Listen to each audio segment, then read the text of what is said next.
Buongiorno! Welcome to today's video. You may notice that my surroundings are a little bit different today. I am currently visiting family for the holiday season, and I am sitting in what used to be my grandfather's workshop. He was a carpenter before he passed away, so some of his stuff is still on the walls over there. Now, I like to attempt to make things using patterns and languages that I do not understand. So today it's Italian's turn. And I have both a knit and crochet book for Italian. So the knit book is Bambole and Maglia Ferri, and the crochet book is Amigurumi, uno sol alle uncinetto and Palmo de Mano. And this video in general is just to give you kind of a ballpark estimate of what my level of Italian is, so that way you can kind of gauge for yourself just how hard this challenge actually is for me. So unlike the previous two languages that I did, French and German, I actually have some familiarity with Italian. If you watched other videos on my channel, you've probably heard me mention that one, I have a bachelor's degree in art history, and two, I studied abroad in Italy. So I spent 3.5 months in Rome, during which I saw a lot of artwork, and I ate a lot of gelato, which was good. And honestly, it made a lot of sense because with art history, a lot of the artwork that you're studying about is in Rome. And my school happened to have a program in Rome, which was pretty good. It was something I didn't do till later on in my college career. I didn't even know I was going to go to Italy until I came across a program, and that was like, yep, that's the program.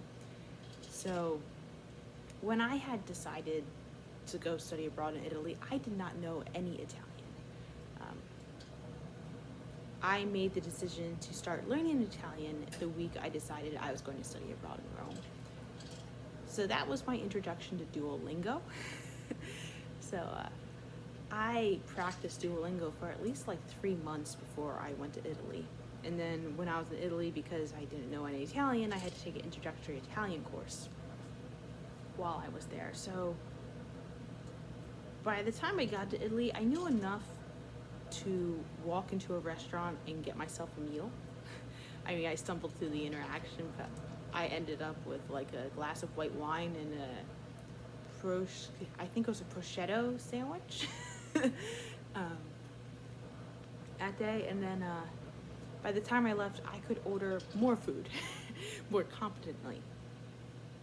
But it has been, let's see, I studied abroad in 2016, and it is the end of 2022. So that is 2017, 2018, 2019, 2020, 2021, 2022.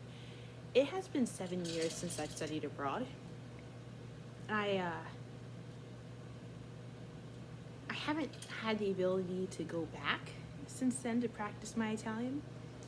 And there was another event that is going to largely affect my level of Italian, because even though I learned Italian, I've largely forgotten it all.